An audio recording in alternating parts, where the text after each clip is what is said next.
رمضان المبارک کی آمد ہے، اس کے بارے میں چند گزارشات بہت عاجزی کے ساتھ پیش کرنی ہیں۔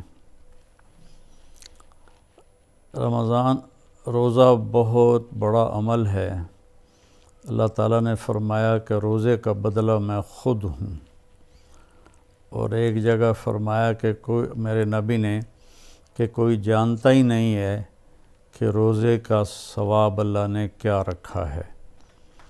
تو اللہ ہمیں توفیق دے روزے رکھنے کی۔ تو اس سے پہلے ہم اپنے دلوں کو صاف کر لیں۔ کسی کی نفرت ہے اس کو صاف کر دیں، بغض ہے، حسد ہے، کینہ ہے۔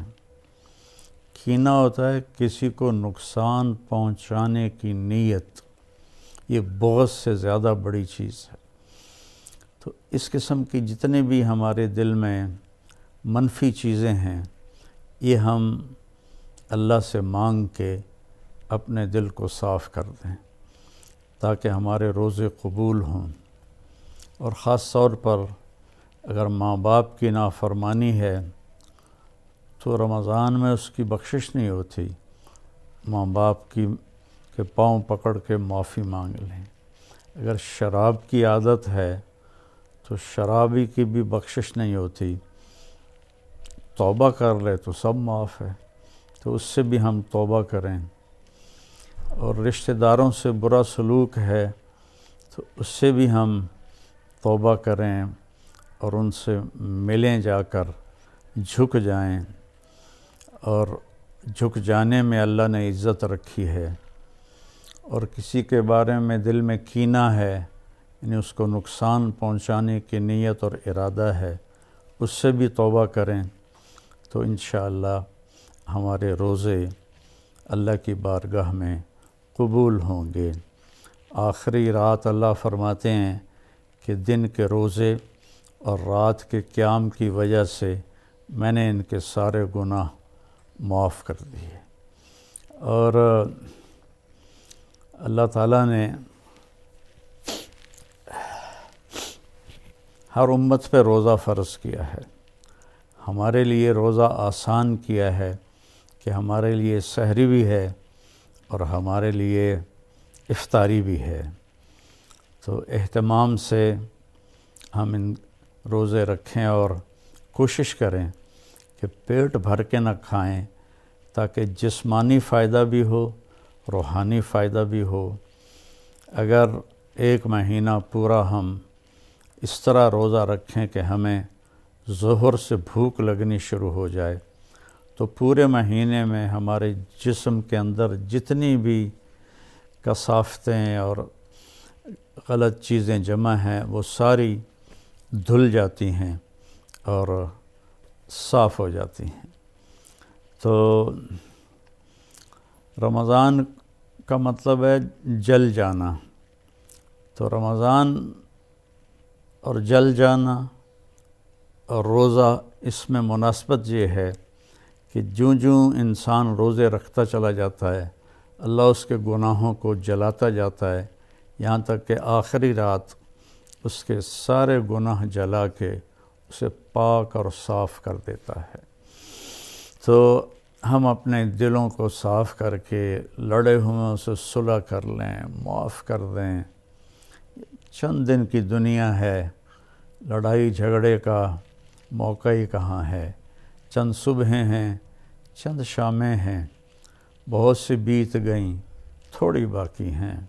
بہادر شاہ ظفر رحمۃ اللہ علیہ کا شعر ہے، ان حسرتوں سے کہہ دو کہیں اور جا بسیں، اتنی جگہ کہاں ہے دل داغدار میں۔ تو دل داغدار میں اللہ کی محبت اور اللہ کے رسول کی محبت اور اللہ کے بندوں سے محبت اپنائیں تاکہ ہمارا ہر عمل قبول ہو اور اللہ تعالی ہم سے راضی ہو۔ اور دوسری بات یہ ہے مالدار حضرات کے لیے کہ زکوٰۃ کا تو ضرور اہتمام فرمائیں۔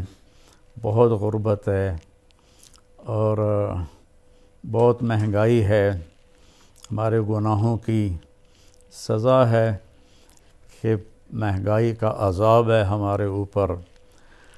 جو اللہ ہی ٹالے تو ٹالے، تو ہم سب اللہ کی بارگاہ میں توبہ کریں اور کھل کے مال خرچ کریں، زکوٰۃ بھی دیں، زکوٰۃ سے بڑھ کر بھی دیں، اور ڈھونڈ ڈھونڈ کر خاص طور پر ان لوگوں کو جو سوال نہیں کرتے اور گھر میں فاقہ ہے، انہیں تلاش کر کر کے ہم اپنا مال خرچ کریں کہ جو ہم نے خرچ کر دیا وہ ہمارا ہو گیا، جو ہم نے بچا کے جمع کر لیا وہ مرتے ہی پرایا ہو گیا، پتہ نہیں اولاد کا ہے یا کس کا ہے۔ تو زیادہ سے زیادہ اللہ کے نام پر مال خرچ کریں، غریبوں کو، ان کو ڈھونڈ کر، مریضوں کو، روزہ رکھنے والے روزہ رکھ نہیں سکتے ان کو ان کی امداد کریں، تو اللہ تعالیٰ آپ کے اس مال کو جہنم سے بچاؤ کا ذریعہ بنائے گا۔ اور کسی سے ناراض ہیں تو اس کو معاف کر دیں، کوئی آپ سے ناراض ہے تو اس سے جا کے معافی مانگ لیں، تو ہمارے روزے انشاءاللہ قبول ہو جائیں گے۔ کثرت سے تلاوت کریں قرآن کی۔ بخاری شریف کی روایت ہے، کانا رسول اللہ صلی اللہ علیہ وسلم اجود الناس، اللہ کے نبی سب سے زیادہ سخی تھے، وَأَجْوَدُ مَا يَكُونُ فِي رَمَضَانَ حِينَ يَلْقَاهُ جِبْرِيلُ يَأْتِيهِ كُلَّ لَيْلَةٍ فَيُدَارِسُهُ الْقُرْآنَ، اور رمضان میں آپ بہت زیادہ سخی ہو جاتے تھے جب جبریل آتے تھے، روزانہ رات کو آپ جبریل کے ساتھ قرآن کا دور فرماتے تھے۔ تو یہ واحد نبی ہیں جن کے پاس اتنی کثرت سے جبریل تشریف لائے، ہر رات تشریف لاتے تھے۔ میرے نبی کو 9 رمضان ملے، تو ہر رات کو، اور آخری رمضان میں 2 دفعہ آتے تھے، 2 دفعہ قرآن کا دور ہوا آپ کا جبریل کے ساتھ، اور فرمایا ولا رسول اللہ صلی اللہ علیہ وسلم اجود بالخیر من رمضان من الریح المرسلہ، کہ اللہ کے نبی رمضان میں جبریل کے ملنے پر تیز ہوا سے بھی زیادہ آپ کی سخاوت ہوتی تھی۔ تو میں مالداروں سے کہتا ہوں سخی بنیں، صرف زکوٰۃ دے کے مطمئن نہ ہوں، زکوٰۃ سے اوپر بھی خرچ کریں، اللہ آپ کا رزق بڑھائے گا۔ اللہ مجھے آپ کو توفیق نصیب فرمائے۔ السلام علیکم ورحمۃ اللہ وبرکاتہ۔